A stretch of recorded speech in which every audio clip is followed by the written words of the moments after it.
Avec Jean-François Mallette, on fait le tour aujourd'hui d'une voiture qui a révolutionné l'automobile, la Chevrolet Bolt. Parle-moi de ce véhicule-là, s'il te plaît. En fait, c'est le premier véhicule entièrement électrique qu'on présente à nos clients dans la marque Chevrolet. Et il y a une autonomie quand même impressionnante. Oui, de 383 km au total. Étant propriétaire du véhicule, je peux vous dire que des fois, on peut se rendre même plus loin que ça. Je suis déjà allé jusqu'à 400 km. C'est vraiment un véhicule impressionnant. À ce que je peux voir, c'est la grande mode ces temps-ci. Il n'y a pas de trou pour rentrer ta clé. Non, en fait, c'est une clé intelligente. Donc, à ce moment-là, dès qu'on a les clés dans nos poches, il suffit d'appuyer sur le bouton pour débarrer toutes les portes. Et le miroir, bien que le miroir semble des fois un accessoire plutôt simple, celui-ci, il est chauffant, mais il y a d'autres particularités. Oui, le clignotant, en fait, se retrouve sous le miroir. Et aussi, vu que c'est un modèle Premier, on a aussi le détecteur d'angle mort qui est à la lumière, aussi ce qui apparaît pour, dès que le véhicule apparaît vers l'arrière, la lumière allume. OK, tranquillement, un petit gadget intéressant sur ce véhicule-là. Ce ne sont pas des pneus normaux. Des pneus ont quelque chose de particulier. Oui, c'est un caoutchouc, en fait, qui est beaucoup plus durable et qui augmente aussi la durabilité, l'autonomie du véhicule. Et on peut parler d'une durabilité qui augmente de 25 000 km au total. 25 000 km, c'est une année complète pour bien des gens de roulement. Donc, c'est vraiment un cadeau ultra. Et les jantes? Les jantes, c'est un aluminium, encore une fois, de série dans le 17 pouces, mais un aluminium qui est plus léger pour augmenter l'autonomie du véhicule.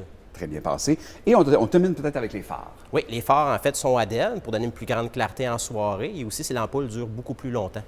On se retrouve maintenant devant la Bolt. Le moteur est là, mais juste avant de parler du moteur, la calandre est pleine. Peux-tu m'expliquer pourquoi? Oui, en fait, c'est pour les voitures électriques. Ça l'empêche l'air de passer dans le compartiment mécanique pour améliorer l'aérodynamisme et aussi l'autonomie du véhicule. Ça fait du sens.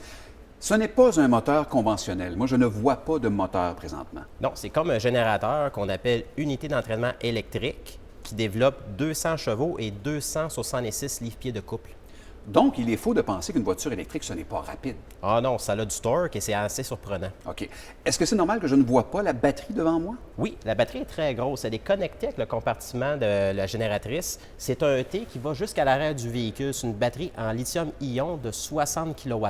OK, donc tout le dessous du véhicule, c'est la batterie finalement. Exact. Et quel genre de garantie on a sur cette batterie-là? On parle d'une garantie de 8 ans ou 160 000 km.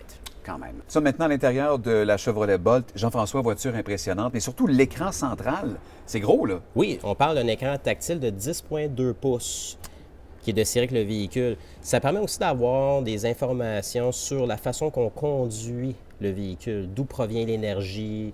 Même, je dirais, présentement, on voit un squelette du véhicule. Ça permet de faire comprendre le mécanisme, d'où vient l'énergie, d'où elle est régénérée. Comme par exemple, en conduisant, en laissant rouler le véhicule, les roues régénèrent de l'énergie pour récupérer des cellules au niveau de la batterie. OK, donc tu vois tout ça apparaître devant toi. Et j'imagine également que c'est compatible avec les téléphones intelligents de... Exactement. Le CarPlay et Android Auto sont de série avec le véhicule. Donc, avec un téléphone intelligent, ça permet d'avoir accès à notre liste de contacts, notre GPS et aussi à l'application Apple Music ou Spotify. Et encore une fois, on a un volant également qui est aussi complet, qui a plusieurs commandes dessus. Qu'est-ce qu'on retrouve là-dessus? Oui, il y a le régulateur de vitesse qui est de série et aussi le volant chauffant qui est de série dans le modèle Premier. Du côté droit, on a les commandes audio au volant et aussi le Bluetooth, puisqu'il est de série, on a le bouton pour répondre au volant. Et même, je pourrais rajouter que derrière le volant, on a aussi un tableau qui indique combien d'énergie qui reste dans la batterie avec une moyenne de l'autonomie restante. Parlant de boutons, pendant qu'on est là, il y a le fameux bouton OnStar aussi qui est là. Oui, le OnStar est de série avec le véhicule. On a aussi accès au Wi-Fi. Donc, pour les passagers à ce moment-là qui veulent se connecter sur le tablette électronique, c'est possible de le faire avec un plan de données.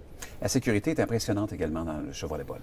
Oui, on parle de 10 sacs gonflables de série dans le véhicule. On a des radars de stationnement avant et arrière qui sont de série dans le modèle Premier.